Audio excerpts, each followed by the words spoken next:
Tag TV brings you daily news bulletin from India. Breaking news and views from India.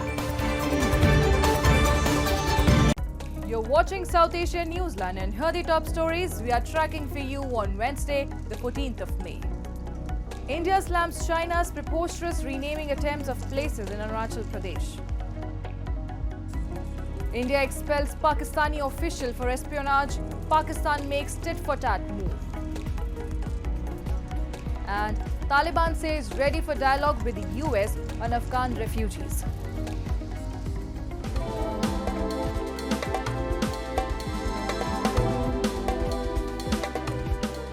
And now for all the details.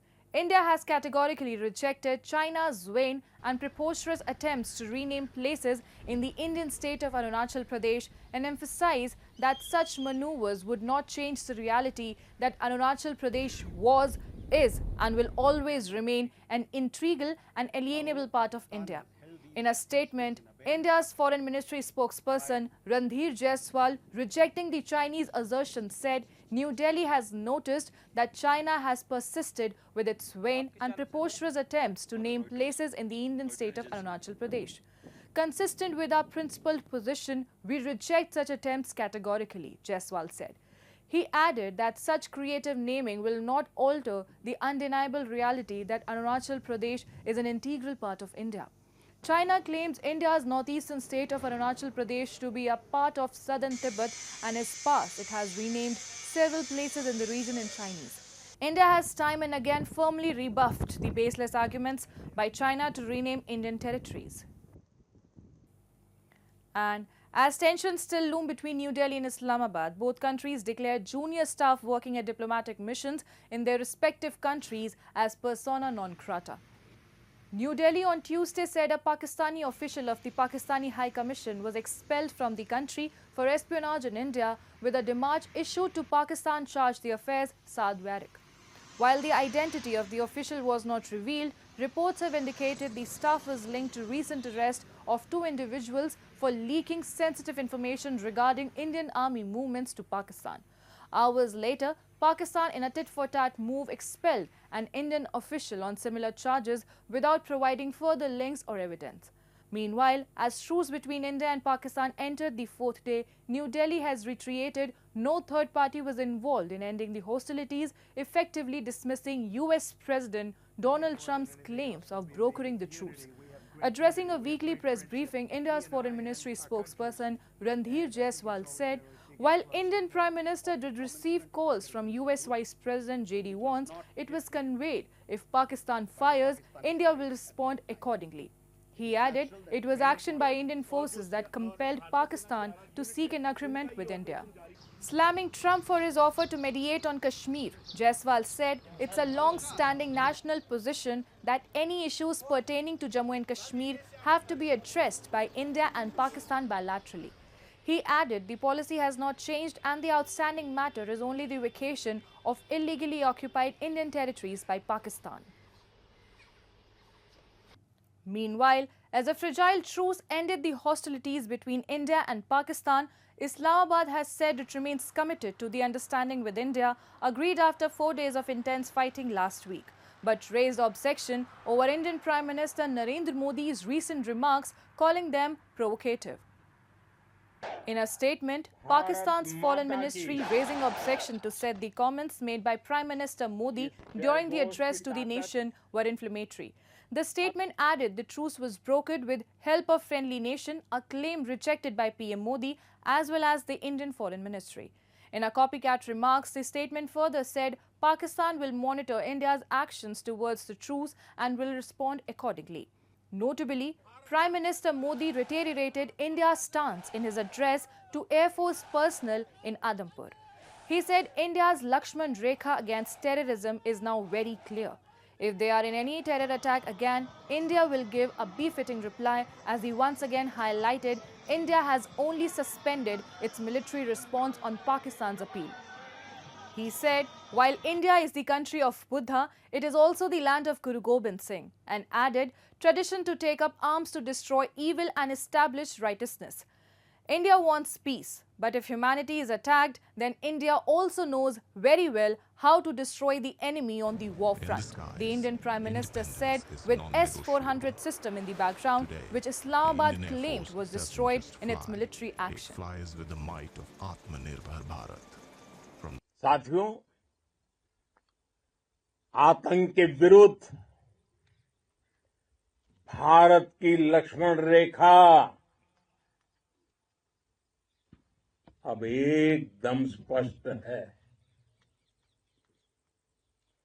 अब फिर कोई terror attack हुआ तो भारत जवाब देगा, पक्का जवाब देगा। ये हमने सर्जिकल स्ट्राइक के समय देखा है, एयर स्ट्राइक के समय देखा है, और अब तो ऑपरेशन सिंदूर भारत का न्यू नॉर्मल है। Moving on. The Taliban regime has said it is ready for dialogue with the Trump administration on repatriating Afghan refugees whose TPS, temporary protected status in the US, will expire on July 12. Washington announced on Monday that TPS for Afghanistan would end on May 20, citing an improved security situation. Taliban spokesperson Abdul Kahar Balkhi said Kabul is ready to engage in constructive dialogue with the US and other countries regarding repatriation of Afghans who no longer meet criteria to remain in host countries.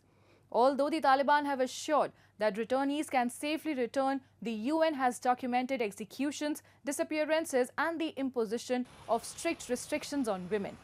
The US decision threatens more than 11,000 Afghans, many of whom aided American forces during the two-decade war. Since 2021, Afghanistan has suffered the world's second worst humanitarian crisis and a collapsing economy. Earlier in April, more than 1 lakh Afghan refugees were also expelled by Pakistan. India has expressed concern over the ban on deposed Prime Minister Sheikh Hasina's Awami League while urging for free and fair elections in Bangladesh.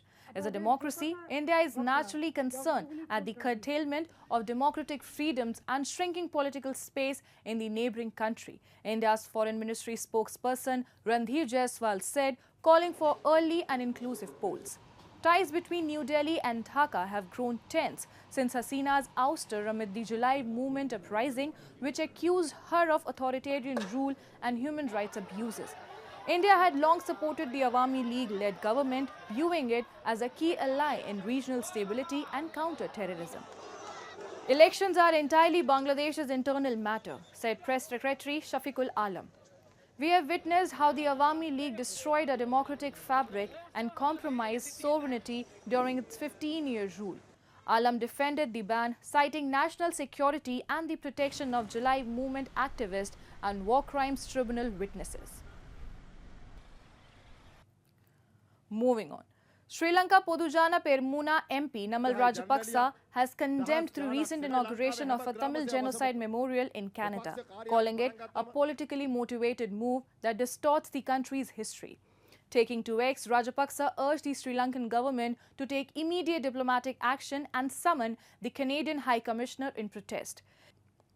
He criticized Canada for promoting what he called a false genocide narrative regarding the final stages of Sri Lankan civil war, emphasizing that no genocide has been proven under international law.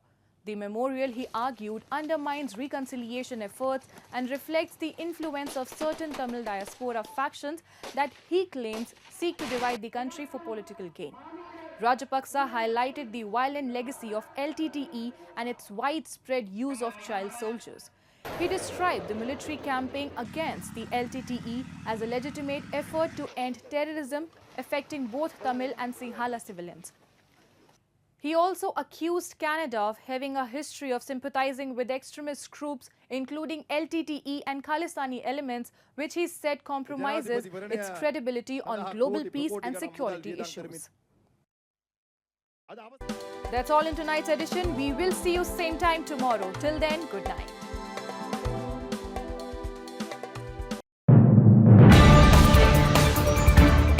Tag TV brings you daily news bulletin from India. Breaking news and views from India.